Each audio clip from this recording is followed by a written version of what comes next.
तो hello everyone, welcome to agri concept. तो इस वीडियो में अपन बात करने वाले हैं डिफरेंट टाइप के जो ड्रोट्स होते हैं जो कि आपको एग्रोनॉमी में है। और ये आज से एग्जाम में कोई ना कोई क्वेश्चन आपका आता ही आता है कि चाहे आप जियोग्राफी की तैयारी कर रहे हो, चाहे फिर आप एग्रीकल्चर पढ़ें, उसके अंदर ड्रोट से क्वेश्चन आता है और एग्रोनॉमी से कि टाइप्स ऑफ ड्रोट्स में क्या क्या होता है। तो उससे पहले मैं बता दूं, ये दिस इज़ माय इंट्रोडक्शन। तो आपको अपने मेंटर को जानना जरूरी है, तो ये मेरा इंट्रोडक्शन है और अपन स्टार्ट करते हैं टाइप ऑफ ड्रोट्स को लेके। तो सबसे पहले मैं आपको बता दूं, यहाँ पे 4 प्रकार के ड्रोट्स दे रखे हैं। पहला जो ड्रोट है वो मेटीरियोलॉजिकल ड्रोट है, सेकंड है एग्रीकल्चरल ड्रोट, और थर्ड है हाइड्रोलॉजिकल, और फोर्थ है सोशियो इकोनॉमिक ड्रोट। काफ़ी शॉर्ट में समझाऊंगा, 2 से 3 मिनट के अंदर आपको ये पूरा वीडियो समझ में आ जाएगा। तो सबसे पहले मैं आपको बता दूं, यहाँ पे मेटीरियोलॉजिकल ड्रोट की अगर अपन बात करते हैं तो यहाँ पे क्या होता है, जब आपकी लेस रेनफॉल होती है या फिर नो नो रेनफॉल होती है, मतलब आपकी अगर रेनफॉल होगी ही नहीं या फिर रेनफॉल अगर कम होगी, तो उस ड्रोट को अपन क्या बोलेंगे, मेटीरियोलॉजिकल ड्रोट बोलेंगे। वही अगर इसके बारे में अपन बात करते हैं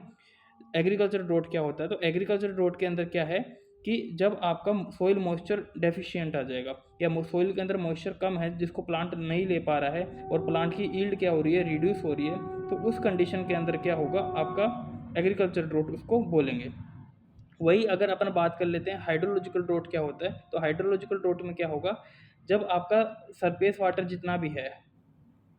आपका सरफेस वाटर जितना भी है, जैसे कि आपकी रिवर्स हुई, पॉन्ड हुई, ये सब कुछ सूख जाएगा, तो surface and surface water deficient वो सूख जाएगी, तो उस कंडीशन को अपन क्या बोलेंगे, हाइड्रोलॉजिकल ड्रोट बोलेंगे। वही अगर आपका इस चीज़ का जो आपका हाइड्रोलॉजिकल ड्रोट हुआ है, जो सरफेस वाटर सूख गया है या फिर आपके एग्रीकल्चर सॉइल के अंदर मॉइस्चर नहीं है, रेनफॉल नहीं हो रहा है एडिक्वेट, तो उसका इम्पैक्ट जब हमारी सप्लाई चेन पे पड़ता है, हमारा फूड प्रोडक्शन कम होता है, तो उस ड्रोट को अपन क्या बोलेंगे,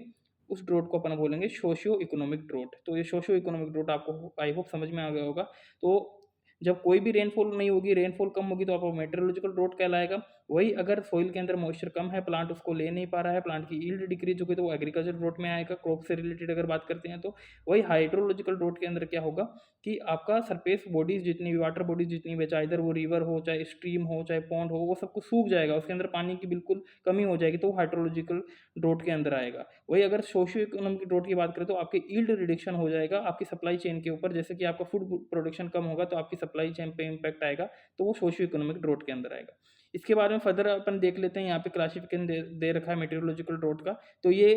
3 प्रकार का होता है, slightly draught, moderately condition and होता है एक आपका होता है सीवियर कंडीशन। तो स्लाइटली ड्रोट कब होगा, जब आपकी रेनफॉल डेफिशिएंट होगी 25% से कम, मतलब कि आपकी नॉर्मल रेनफॉल जितनी हो रही है, अगर 100 mm आपकी रेनफॉल हो रही है और उसकी जगह 25% कम रेनफॉल हो रही है, मतलब कि 75 pm अगर आपकी हो रही है, वो आपका स्लाइटली ड्रोट कंडीशन में आएगा। तो आप चाहे तो आप स्क्रीनशॉट ले सकते हैं, इसको पढ़ सकते हैं।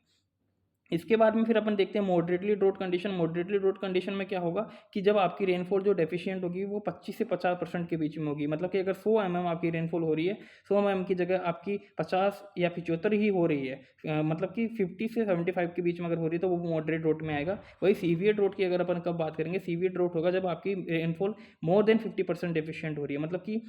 अगर आपको 100 mm रेनफॉल हो रही है तो उसकी जगह आपकी 50% रेनफॉल या फिर 40% रेनफॉल या 30% रेनफॉल ही उसकी हो रही है, या मतलब 30 mm ही हो रही है या 40 mm ही हो रही है 100 mm की जगह, तो वो आपका सीवियर ड्रोट के अंदर उसको कैटेगराइज किया जाएगा। वही यहाँ पे हाइड्रोलॉजिकल ड्रोट का, जैसे मैंने अभी आपको बताया कि आपको क्या होगा, डिप्लीशन ऑफ सरफेस वाटर, जितने भी सरफेस वाटर है या हाइड्रोलॉजिकल सोर्सेज है, जैसे कि वो सूख जाएंगे, वो ड्राई अप तो हो जाएंगे, जैसे स्ट्रीम, पॉन्ड, रिवर, लेक, ये सब कुछ सूख जाएगा, तो उसको हाइड्रोलॉजिकल ड्रोट के अंदर कैटेगराइज किया जाएगा। वही एग्रीकल्चर ड्रोट जो मैंने बताया, इसको सोइल ड्रोट भी बोलते हैं, एग्रीकल्चर ड्रोट को ही आपको सोइल ड्रोट भी बोल सकते हैं। तो ये कब होगा, जब आपके सोइल मॉइस्चर फेल हो जाएगा वाटर सप्लाई करने के लिए, तो और ग्रोइंग प्लांट्स को आपको वाटर सप्लाई नहीं कर पा रहा है, तो आपका एग्रीकल्चर ड्रोट के अंदर कैटेगराइज किया जाएगा। वही अपन एटमॉस्फेरिक ड्रोट की अगर बात करें तो एटमॉस्फेरिक ड्रोट में क्या होता है, जब आपकी हॉट विंड्स चलती है, जैसे कि लू आपकी चलने लग जाती है, या फिर अपन कह सकते हैं हाई टेम्परेचर हो जाता है या रिलेटिव लो ह्यूमिडिटी हो जाती है, तो आपका एटमॉस्फेरिक ड्रोट के अंदर कैटेगराइज किया जाएगा। और ये एटमॉस्फेरिक ड्रोट, एक लाइन लिखिए कि आपका कब हो सकता है, even when the rainfall and moisture supply is enough, या फिर एडिक्वेट, जब आपके पास अच्छी खासी रेनफॉल आपके एरिया में हो रही है और आपके पास मॉइस्चर की अच्छी सप्लाई है, इरिगेशन की सप्लाई भी अच्छी है, तभी भी आपका एटमॉस्फेरिक ड्रोट हो सकता है। क्योंकि ये किस कारण होता है, जब आपकी लू चलने लग जाती है, हॉट विंड चलने लग जाएगी, या टेम्परेचर हाई हो गया, या रिलेटिव ह्यूमिडिटी कम हो गई, तो आपका एटमॉस्फेरिक ड्रोट के अंदर ये आ सकता है। वही यहाँ पे एक और नोट यहाँ पे दे रखा है कि फिजियोलॉजिकल ड्रोट क्या होता है। तो फिजियोलॉजिकल ड्रोट क्या होता है कि जब प्लांट अनेबल हो जाता है या अनेबिलिटी हो जाती है, प्लांट इनेबल हो जाता है, मतलब sorry, plant unable to absorb water from the soil due to water logging. तो जब वाटर लॉगिंग हो जाती है तो प्लांट उसको वाटर को ऑब्जॉर्व नहीं कर पाता है, या हाई साल्ट कंसनट्रेंट हो जाता है, या हाई साल्ट कंटेंट हो जाता है सॉइल के अंदर, हाई ऑस्मोटिक पोटेंशियल,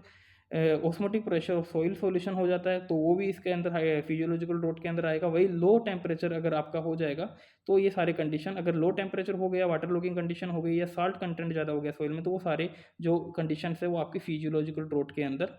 आपके कैटेगराइज है। तो आई होप आपको ये समझ में आया होगा। और यहाँ से एग्जाम में एक ना एक क्वेश्चन आ जाता है कि what is the hydrological drought, what is atmospheric drought, यहाँ पे डेफिनेशन देके आपको पूछ सकता है। और ये कैटेगरी आपको याद रखनी है कि स्लाइटली ड्रॉट कब बोलेंगे, मॉडरेटली कब बोलेंगे, और सीवी ड्रॉट कब बोलेंगे, ये काफ़ी इंपॉर्टेंट है। तो आपको समझ में आया होगा। और अगर कोई डाउट है तो आप कमेंट बॉक्स में लिख सकते हैं, और चैनल पर नए हैं तो प्लीज़ सब्सक्राइब करिए। Thank you.